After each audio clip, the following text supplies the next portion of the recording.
प्रदेश के वित्त मंत्री ओपी चौधरी यकीन की राज्यवार पंजीयन के काम में शिकायत मिले के बाद जरूरी कार्रवाई करे जात हवे।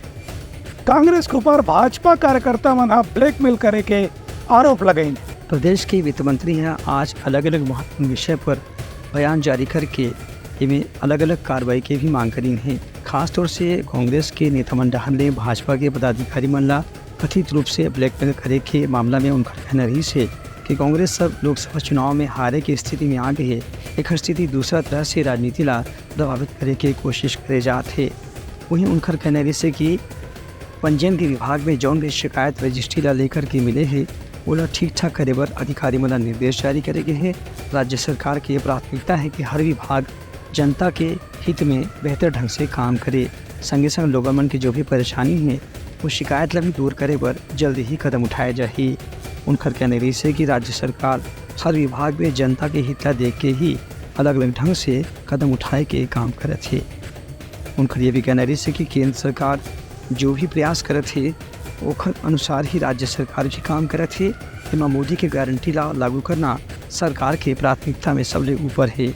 पंजीयन विभाग में लोगों को अधिकाधिक सुविधा हो सके, लोगों को हरासमेंट से बचाया जा सके, इसके लिए हमारी सरकार पूर्णतः प्रतिबद्ध है, हमारा विभाग पूर्णतः प्रतिबद्ध है। और इसके लिए टेक्नोलॉजी को लिवरेज करते हुए हम बड़े बड़े फैसले और काम करने जा रहे हैं और इसमें सभी को इससे लाभ मिलेगा।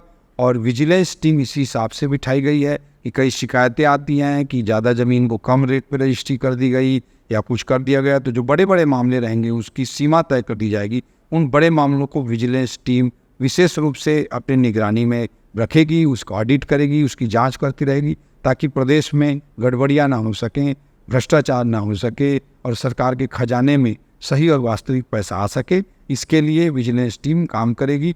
हमने बजट में भी स्पष्ट रूप से कहा है कि टेक्नोलॉजी को सभी विभागों में लिवरेज करते हुए काम किया जाएगा। पारदर्शिता लाने के लिए, गुड गवर्नेंस प्रोवाइड करने के लिए आदरणीय नरेंद्र मोदी जी से प्रेरणा लेते हुए विष्णुदेव साय जी के नेतृत्व में हमारी सरकार और हमारे सभी विभाग आईटी टेक्नोलॉजी का अधिकाधिक उपयोग करके गुड गवर्नेंस को सुनिश्चित करने के लिए हर जगह काम कर रहे हैं। हम विजन डॉक्यूमेंट पर भी काम कर रहे हैं कि 2047 तक छत्तीसगढ़ को विकसित छत्तीसगढ़ में कैसे विकसित किया जाए। इसके लिए अमृत काल छत्तीसगढ़ विजन @2047 हम बनाने पे काम चालू कर चुके हैं और 1 नवंबर 2024 को राज्य की स्थापना दिवस के दिन हम उसे छत्तीसगढ़ राज्य की जनता जनार्दन को भी समर्पित करने का काम।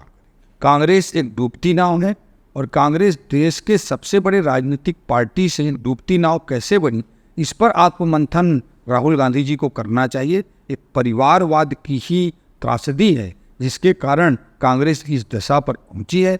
उन्हें यह दिखाई नहीं देता, वो अपने गिरेबान पर झांकते नहीं है और देश में हर एक पर आरोप प्रत्यारोप करते रहते हैं। उन्हें भारत के लोकतंत्र पर भरोसा नहीं, उन्हें भारत की मीडिया पर भरोसा नहीं, उन्हें भारत के चुनाव आयोग पर भरोसा नहीं, उन्हें न्यायपालिका पर भरोसा नहीं। ये इस तरह अपने गिरेबान में झांकने के बजाय सब पर अविश्वास और सब पर आरोप प्रत्यारोप लगाते रहते हैं। उन्हें कांग्रेस को परिवारवाद से मुक्ति दिलाना चाहिए, उन्हें अपने गिरेबान पर पहले ब्यूरो रिपोर्ट उत्तराखंड न्यूज़।